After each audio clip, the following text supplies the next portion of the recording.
서울시장 보궐선거를 석 달여 앞두고 야권에서 출마 선언이 잇따르고 있습니다. 어제 오세훈 전 서울시장에 이어서 나경원 전 국민의힘 의원도 거의 마음을 굳혔다면서 출마를 기정사실화했습니다. 이런 가운데 안철수 국민의당 대표를 둘러싼 단일화 셈법을 두고서 야권의 삿바 싸움이 이어지고 있습니다. 최진 대통령 리더십 연구원장과 함께 정치권 이슈 자세히 짚어보겠습니다. 어서 오십시오. 네, 안녕하십니까. 안녕하십니까. 자, 안철수 대표에 이어서 오세훈 전 시장 그리고 오늘 나경원 전 의원도 사실상 출마 의지를 강하게 밝혔습니다. 네. 자, 서울시장 보궐선거 선거판이 좀 더 커지는 분위기네요. 네, 지금 눈덩이처럼 점점 커지는 것 같은데요. 예. 그 이유는 저는 서울시장 선거의 타이밍 때문이라고 봅니다. 예. 이번 4월 달에 치러지지 않습니까? 그럼 네. 내년 3월 달은 대통령 선거가 있습니다. 예. 그리고 그 후에 3개월 후에는 다시 지방 선거가 있습니다. 그렇군요. 예, 그래서 이번에 서울시장에 당선이 된다면 네. 본인이 좋든 않든 간에 대선 과정에서의 킹메이커 역할, 그리고 예. 사실 공동선대위원장의 역할을 하게 돼서 그에 성공을 하게 되면은 사실상 권력의 인자 역할을 할 수도 있거든요. 그렇군요. 그리고 바로 다음 예. 6월 지방선거 내년에서는 재선할 수가 있거든요. 예. 그렇기 때문에 이번 서울시장 선거는 다른 서울시장과는 달리 예. 거의 권력 2인자급이기 때문에 대선 주자를 과감하게 포기하고 예. 서울시장으로 뛰어드는 경우가 많이 있는 것 같습니다. 그렇군요. 알겠습니다. 자, 그런데요. 자, 안철수 대표가 지금 야권 주자로는 지금 상수로 떠오른 모습인데요. 야권에선 이 단일화 셈법 찾기가 지금 쉽지 않아 보입니다. 나경원 전 의원이 오늘 언론 인터뷰를 가졌는데 잠깐 듣고 오겠습니다. 야권 단일화의 진정성을 보이시려면 사실은 저희 당에 입당하시는 게 맞겠죠. 여러 개 다단계의 그런 경선을 거치는 것보다는 같이 들어와서 하시는 것이 맞지 않나 이렇게 생각합니다. 그래서 이제 저는 선 입당 후 또는 선 합당 후에 그렇게 공천 그러니까 이 과정을 거치는 것이 가장 바람직하지만 안 된다면 우리 당은 우리 당의 절차 과정을 거치고 그리고 나서 후에 단일화를 하게 되는 것이 현실적이지 않을까 이렇게 생각합니다. 네, 나경원 전 의원은 일단 마음속으로 2단계 단일화 방안을 생각하고 있는 것 같아요. 그렇죠? 예, 그런 것 같습니다. 예. 지금 김종인 위원장이나 오세훈 전 의원이 주장하는 안철수에 입당 내지는 탈당 후의 경선 예. 단일화 안보다는 좀 더 현실성이 저는 있다고 봅니다. 예. 지금 그래서 지금 겉으로 보면 근데 이 나경원 의원의 안도 겉으로 보면은 안철수 대표가 유리할 것 같지만 사실 속셈으로 실제로 들어가면은 나경원 의원이 유리할 수도 있습니다. 왜냐하면 지금 외형적으로 여론조사상으로는 안철수 대표가 훨씬 높지만 막상 경선에 들어가면 당원들이 일시 단결해서 나경원 의원 자당 후보를 밀 수가 있고 그렇군요. 역선택이 또 나올 수도 있고 또 거기다 이제 두 후보가 이제 승복 서약을 하지 않겠습니까? 그러면 기왕이면 국민의힘을 밀어주자라는 작동을 할 수 있기 때문에 실제로는 국민의힘에 다른 유리할 수도 있다라는 복잡한 좀 세법이 있습니다. 그렇군요. 국민의힘의 자체 경선에서 1단계 그리고 안철수 대표와의 다시 경선 2단계인데 실제로 해보면 만만치 않을 것이다라고 보고 계시는 거죠? 네, 그렇습니다. 그러니까 과거에 했던 이른바 이제 박원순, 박영선, 박박 모델 형태로 지금 이제 치르자라는 것이 지금 주장인데요. 나경원 전 대표의 주장인데 그러나 지금 안철수 대표는 저는 밖에서 제3의지대에서 당 밖에서 하는 원샷으로 하자라는 거기 때문에 이 두 가지 안을 놓고 막판까지 아마 계속 절충을 밀고 당기는 절충을 하게 될 것 같습니다. 그렇다면 아직은 시간이 좀 있기 때문에요. 좀 이를테면 이제 오세훈 전 대표 같은 경우는 1월 17일까지 자기 이제 기한을 줬지 않습니까? 그랬죠. 그 전에 들어오면 자기는 안 나가겠다 했기 때문에 아마 1월 말까지는 밀고 당기는 그렇군요. 그런 게 예. 게임이 계속 될 거다. 일단 여야가 다음 달 말까지는 이제 후보를 예. 이제 뽑으려고 하고는 있습니다. 그래서 예. 이제 어떻게 뽑는지는 지금 일단 경선 룰이 어느 정도 확정이 됐고요. 그런데 이제 국민의힘 경선 룰을 보니까요. 예. 본 경선에서 시민 여론조사를 100% 반영을 하기로 했어요. 예. 여기에 예. 여성 가산점도 10% 반영하기로 했거든요. 예. 자, 이렇게 되면 국민의힘에서는 누가 더 유리한 겁니까? 제가 얼핏 척 보면요. 예. 마치 나경원 전 대표가 좀 유리한 듯한 그런 느낌이 좀 줍니다. 예, 여성 가산점 10%가 있습니다. 예, 그렇습니다. 예. 그리고 이제 인지도도 또 나경원 후보가 많이 높지 않습니까? 예. 그래서 거기서 이제 밀리긴 하지만 그러나 여성 가산점이 과연 어떤 식으로 작용할지 이거를 또 외부에서 안철수 대표가 인정을 할지 이 부분은 아직 좀 미스테리로 남아 있습니다. 예, 그렇군요. 그런데요, 이 시민 여론조사 100%요. 예. 이게 역선택 가능성도 있지 않습니까? 네. 그러니까 국민의힘 지지층만 가지고 여론조사하는 게 아니라 네. 서울 시민을 대상으로 여론조사를 하기 때문에 네. 예를 들어서 상대당 지지층에서 당선되지 않을 가능성이 높은 사람을 또 이렇게 찍을 수 있거든요. 네. 역선택에 대해서는 어떻게 보세요? 저도 과거에 이제 여론조사 업무를 좀 해봤고 또 예, 예. 오기 전에 또 여론조사 전문가들한테 좀 물어봤습니다. 예, 예. 그 가능성은 대세에 크게 영향을 미치는 경우는 극히 드물다. 그렇군요. 아주 초박빙일 경우에는 예, 예. 그렇지만 그건 너무 우려할 바는 아니다. 네. 그리고 이제 그 장치로 미리 이 정당 지지도를 물어보면서 들어가면은 예, 예. 그 역선택의 여지를 최소화할 수 있다. 그렇군요. 그건 크게 걱정할 바는 아닌 것 같습니다. 알겠습니다. 이런 가운데 금태섭 전 의원도 지금 이달 안에 출마 선언을 한다고 합니다. 예. 그런데 이런 말을 했어요. 안철수 현상. 안철수 대표가 원점으로 돌아가는 정치를 하는 것 같다. 이렇게 이야기를 하면서 비판했거든요. 그러니까 무슨 뜻입니까? 철수 정치하는 거 아니냐라는 거 이제 예, 예. 안철수 대표 어떻게 보면 가장 아픈 아킬레스건을 꼭 집은 거 아니겠습니까? 철수 정치. 예. 근데 아마 두 사람의 그런 좀 어떻게 보면 해묵은 감정이 좀 불쑥 튀어나올 것 같아요. 아, 김태섭 전 의원 같은 경우는 천신만고 끝에 서울시장급까지 이제 거론되는데 예. 안철수는 또 거물이 다시 탁 앞에 나타나니까 예. 상당히 좀 불편하지 않는가. 아. 그래서 두 사람은 아마 이번 서울시장 과정에 자칫하면 훨씬 심하게 감정적으로 대립할 수도 있고 예. 아니면 또 대선을 앞두고 있기 때문에 또 민주당과 한번 맞서야 되기 때문에 예, 예. 또 대타협을 하는 방향으로 갈 가능성이 저는 좀 더 높다고 봅니다. 예, 예. 여권 이야기 해보겠습니다. 지금 우상호 의원이 일찌감치 출마 선언을 했고요. 예. 박영선 장관이 예. 어제 출마 가능성을 열어뒀습니다. 예. 지금 여러 가지 힘든 상황인 것 같다라고 하면서요. 네. 그런데 이제 민주당 경선 룰을 보면 당원과 일반 유권자 50대 50이거든요. 네. 이 기준을 적용한다면 예. 누가 더 유리한 겁니까? 그 얼핏 보면 당원은 우상호 쪽이 조금 유리할 것 같고 예. 국민 쪽은 아마 박영선 장관이 좀 유리할 것 같은데 예. 저는 이 룰이 큰 의미는 없다고 봅니다. 예. 왜냐하면 아시다시피 예, 예. 민주당의 경선 룰의 흐름 판소는 민주당 열성 지지자, 이른바 팬덤에 의해서 좌우되기 때문에 예. 대통령이 어떤 사람을 염두에 둘까? 민주당이 다음 정권 창출하는데 누가 더 유리할까라는 흐름이 예. 어떤 메시지가 잠깐이라도 전달되면 네. 그건 금방 판세는 뒤집은다고 봅니다. 그렇군요. 그렇기 때문에 이른바 문심이 예. 어떤 당심을 빠르게 능가할 수 있다고 보는 겁니다. 예. 아직 문심은 모르기 때문에 좀 기다려 보면 아마 자연스럽게 알게 되지 않을까 생각합니다. 그렇군요. 예. 알겠습니다. 좀 더 기다려 보겠습니다. 예. 예.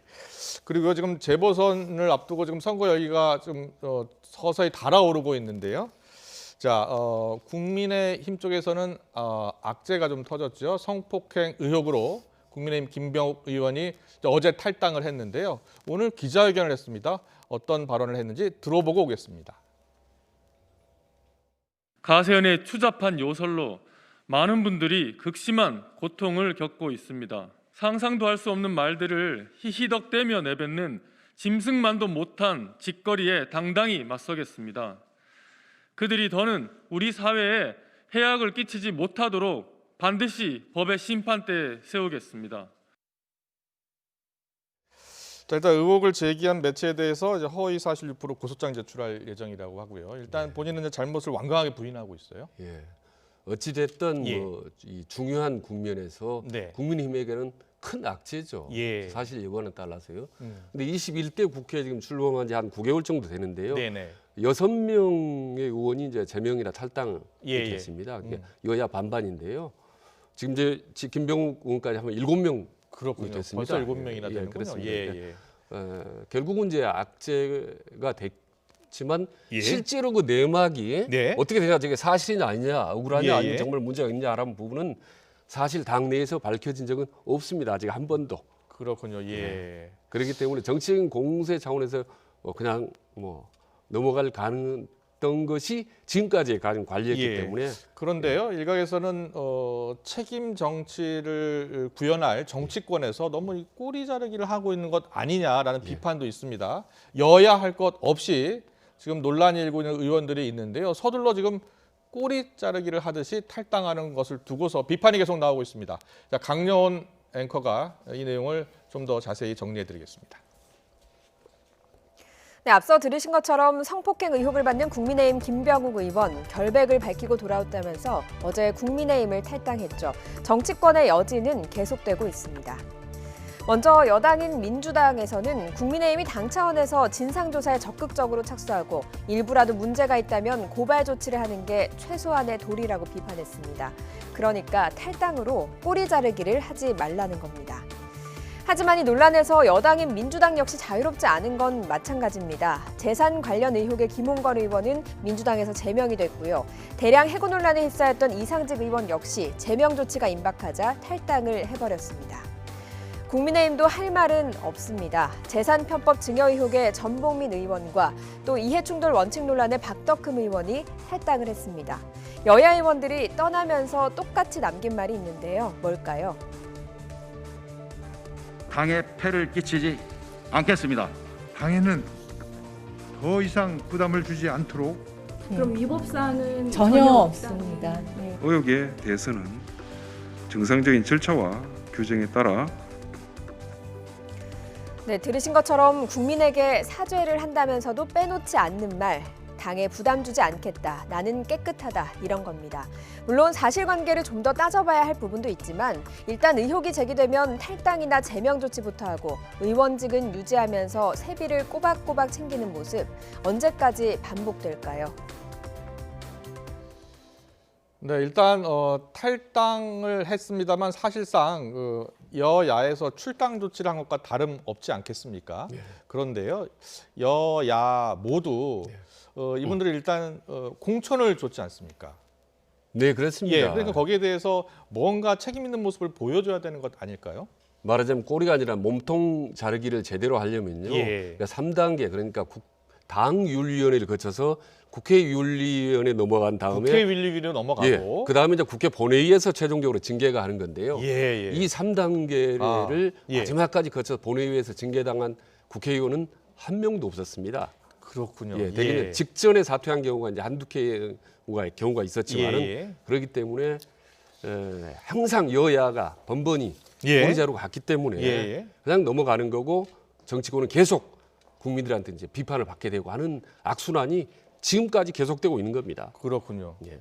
이번 21대 국회에서는 이 윤리위원회 예. 실질적인 어떤 역할을 할 수 있도록 좀 예. 제도적으로 좀 보완이 돼야 될 것 같은데요. 예, 저도 뭐 적극적으로 동의합니다. 예. 그 가능성은 좀 적다고 봅니다. 가능성 있게 지금까지 그래왔기 만들어야죠. 때문에. 예, 알겠습니다. 여야가 이제 그와 머리를 맞대고 예. 국민들의 회복을 그렇습니다. 신뢰 회복을 하려면은 예. 그런 장치를 제대로 마련하고 실제로 문제가 발생했을 경우 제대로 징계 처리를 거쳐서 본회의에서 확실하게 징계가 이루어진다면 예. 훨씬 그 국회의원들의 현역 비리나 부패 이런 부분들이 줄어들지 않겠습니까? 줄겠죠. 예. 21대 그 장치만 제대로 하더라도 예. 큰 저는 성과라고 봅니다. 알겠습니다. 자, 전직 대통령 사면 논란 이야기 좀 나누겠습니다. 최근에 일부 여론조사에서는 찬성과 반대가 팽팽하게 나왔잖아요. 네. 근데 오늘 나온 이제 한국 갤럽 여론조사를 보면 사면 찬성이 37%, 예. 반대가 54% 이렇게 나왔습니다. 네. 여론조사 기관마다 결과가 다른 이유가 조사 방식 때문이라면서요. 네, 그렇습니다. 예. 그러니까 ARS 방식으로 하면요. 예. 상 지지층 이나 정치에 적극적인 관심을 갖는 사람들이 응답을 할 가능성이 높거든요. 예. 응답률이 매우 낮기 때문에 예. 그럴 경우에 이제 지난번에 ARS 한 경우는 거의 이제 찬반이 좀 팽팽했습니다. 예. 그러니까 정치를 잘 아는 사람들, 그러니까 여야 지지 성향이 뚜렷한 사람들은 반반이다 팽팽하게 맞서는데 예. 반면에 이제 설문조사를 병행해서 하는 경우는 상당히 일반인들 정치에 관심 없는 사람들도 많이 응답을 하게 됩니다. 그러니까 전반적인 여론조사가 수렴이 되죠. 예. 그러니까 정치를 잘 모르는 분들 또 이제 그런 분들 또 반영이 되기 때문에 예. 상당히 다른 결과가 나타납니다. 근데 그런 사람은 예. 과거에 했던 여론조사라든지 두 전직 대통령에 대한 이미지가 강하게 바뀌어 있기 때문에 예. 그대로 대답을 할 가능성이 높습니다. 그래서 제가 예. 한번 1년 전에 여론조사 전직 대통령의 네. 어떤 찬반을 봤더니 특히 박근혜 대통령 봤더니 지금하고 똑같아요. 이렇게 갤럽 여론조사 한 15% 정도가 반대에 예. 좀 많더라고요. 그럼 시기를 물어본 여론조사 기관을 봤더니 예. 임기 내에 하는 거 찬성하는 거 예. 문재인 대통령 임기 내에 예. 한다는 것은 40.5% 정도 되더라고요. 그렇군요. 예. 예. 그리고 대법원 확정 판결 이후에 하자라는 것이 이제 26.6% 이렇게 예. 나오더라고요. 예. 그래서 지금 판약에 이제 다릅니다만은 저는 과거 전두환 노태우 사면을 할 때도 예. 이런 여론조사를 그렇게 하지는 않았습니다. 내부적으로 해보면 저는 그 당시 이제 직접 청와대에 있었기 때문에 내부적으로 해보셨습니까? 예, 해보면은 예. 이제 반대가 많죠. 예. 그러나 여론조사에도 불구하고 대통령이 정치적 결단을 내리면은 예. 그다음에 다시 여론조사가 다시 자, 또 우리 여론이 일반 시청자분들은 좀 따라오게 헷갈릴 됩니다. 것 같아요. 예. 진짜 우리 국민들의 민심 예. 여론조사 기관마다 다르잖아요. 예. 어떻게 봐야 되는 겁니까? 그러니까 사면목권은요 예. 민심에 따라서 하는 게 아니라 예. 대통령이 민심을 이끄는 주도하는 측면에서 결단을 내리는 겁니다. 물론 맞죠, 맞는데 예. 민심이 어떤지를 파악하려면요 여론조사 기관의 조사를 봐야 되잖아요. 근데 예. 이렇게 두 조사가 다르면은 예. 어떤 게 민심인지 파악을 해야 될 거 아닙니까? 예, 제 일반인들 사회에서는 저는 상당히 좀 헷갈리는 측면이 있을 거라고 봅니다. 예. 결국은 이제 판이하기 때문에 공은 대통령한테 넘어가게 되는 거죠. 그러나 알겠습니다. 저는 결국은 예. 결국 사면 예. 하는 방향으로 갈 거로 저는 보고 시기는 있습니다. 모르지만 예. 예. 시기는 그때도 말씀드렸다 두 번 아니겠습니까? 3.27 특사 아니면 광복절 특사인데 광고 특사도 있고 또 이제 성탄 연말 특사도 있어요. 있지만 예. 성탄 특사도 있지만 저는 3.1절 특사가 이루어질 가능성이 높다고 보는 거죠. 그렇지 개인적으로요? 않고서 예. 개인적으로 그렇게 판단을 합니다. 알겠습니다. 자, 문 대통령의 지지율도 좀 더 볼게요. 문 대통령 국정수행에 대한 긍정 평가 지금 38%고요. 부정 평가는 55%로 나타났습니다. 예. 다른 리얼미터 조사도 좀 비슷하게는 나타나고 있는 모습이에요. 이제 30%대에 지금 그쳐 있는 상황인데 어떻게 보세요? 가장 큰 이유가 어디에 있을까요? 그러니까 아시다시피 이제 최근에는 악재는 많고 호재는 없다라고 예. 말씀드렸지 않습니까? 이게 추윤 갈등 사태부터 시작해서 예. 부동산 주택 문제부터 해서 코로나의 방역의 어떤 그 실패 논란, 백신 예. 문제 이런 문제가 온통 악재들이 겹쳤기 때문에 뚝뚝 떨어지는데요. 예. 한 최근 2-4달 동안에 계속 하락세라는 점이 좀 걱정스러운 부분이고 그리고 이제 저는 다른 대통령 과거 대통령은 20% 이하로 내려가면 레임덕이다. 라고 보는 거고 문재인 대통령 같은 경우는 30% 이하로 내려가면 그 레임덕이라고 부를 정도로 좀 위험하다라는 건데 좀 한 가지 좀 재미있게 이번에 지금 발표한 게 갤럽 아니겠습니까? 네. 근데 갤럽 조사를 해보니까요. 예. 지난 집권 4년 차, 그러니까 3분기 때 네. 역대 대통령 쭉 조사했던 걸 제가 한번 찾아봤습니다. 예. 그랬더니 문재인 대통령이 12월에 그러니까 불과 한 몇 주 전이죠. 예. 작년 12월에 39%였는데 네. 다른 대통령 똑같은 시기에 보니까 예. 이명박 대통령이 37%, 박근혜 대통령이 32%, 예. 김대중 대통령이 28%, 예. 노무현 대통령이 16%, 노태우 대통령이 14% 그랬습니다. 그랬군요. 그러니까 예. 역대 대통령 중에 문재인 대통령이 제일 높습니다. 사실은. 예. 그렇기 때문에 지금 크게 실망할 일은 아닌데 예. 쭉 하락세이기 때문에 걱정을 해야 된다. 노란불이 반짝반짝 켜지고 있는 기 때문에. 문 대통령이 다음 주 월요일 날 신년사를 할 예정입니다. 여기에 이제 어떤 내용이 담길까도 관심이거든요. 예. 어떤 내용이 담길 것으로 보십니까? 저는 과거 어느 역대 대통령들의 기자회견, 신년 기자회견보다 제일 쉽다고 봅니다. 예. 왜냐하면 국민들이 절실하게 원하는 부분은 아주 확실히 나타나기 때문에. 그래서 이번에는 대통령이 하시고 싶은 말씀은 네. 10가지를 넘겠지만 국민들이 진짜 듣고 싶어하는 것 3가지만 말씀드리면 된다. 예. 첫째는 코로나 백신 예. 어떻게 구체적으로 확보할 것인지 예. 이 부분을 제대로 밝혀주시고 예. 두 번째로 이제 부동산 주택 문제 어떻게 하실 것인지 예. 이 민생 문제에 대해 정확하게 좀 예. 시원시원하게 밝혀주시고 네. 마지막으로 최근에 이제 논란이 되고 있는 전직 대통령 사면 문제, 검찰개혁 문제, 예. 공수처 문제 아. 어떻게 이끌어갔을 문제 예. 이 3가지만 제대로 구체적으로 국민들 피부에 와닿게 말씀드리면 예. 아마 얼어있는 그 국민들 마음도 좀 많이 풀리지 않을까 생각합니다. 알겠습니다. 코로나 백신, 주택 문제, 검찰 개혁 문제까지 이 3가지 주요 이슈를 잘 설명하는 그런 자리가 되면 좋겠다라는 말씀 해주셨습니다.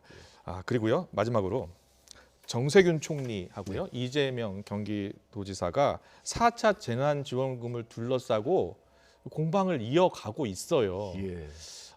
차기 대선 주자급 인사들 아닙니까? 어떻게 예. 보셨어요? 그러니까 본인들의 의도와는 상관없이 예.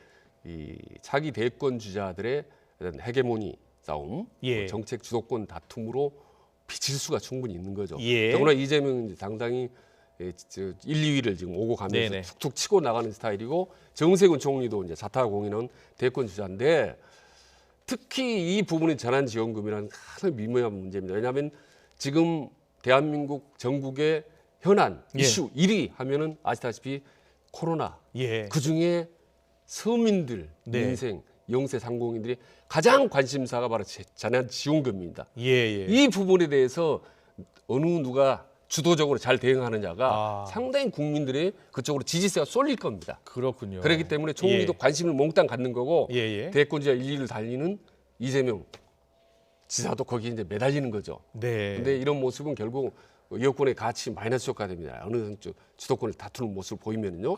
예. 그러니까 어차피 국무총리가 이 재난 타워의 컨트롤 타워이기 때문에 예, 총리가 적극적으로 주도적으로 하고 예. 그 다음에 지사가 옆에서 서포팅하는 모습을 하면은 예. 윈윈을 할 수 있지만 예. 그 주도권을 놓고 다투는 모습을 보이면 두 사람 다 마이너스가 될 수 있다라고 생각합니다. 그러니까 민생을 가지고 정치적으로 활용한다라는 이미지를 줄 수 있기 때문에 바람직하지 않다. 예. 그래서 두 사람이 적극적으로 민생을 챙기는 모습을 봐야 된다. 그러나 어차피 국무총리가 한 사람은 단체장 아니겠습니까? 예. 그러니까 총리가 이 국정 그리고 이 코로나 전국의 컨트롤 타워이기 때문에 예. 거기 좀 주도적으로 밀고 나가는 것이 국민들이 볼 때 좀 자연스러운 모습이 아닐까 그런 생각을 합니다. 알겠습니다. 지금까지 최진 대통령 리더십 연구원장과 함께 정치권 이슈 자세히 짚어봤습니다. 잘 들었습니다. 예, 고맙습니다.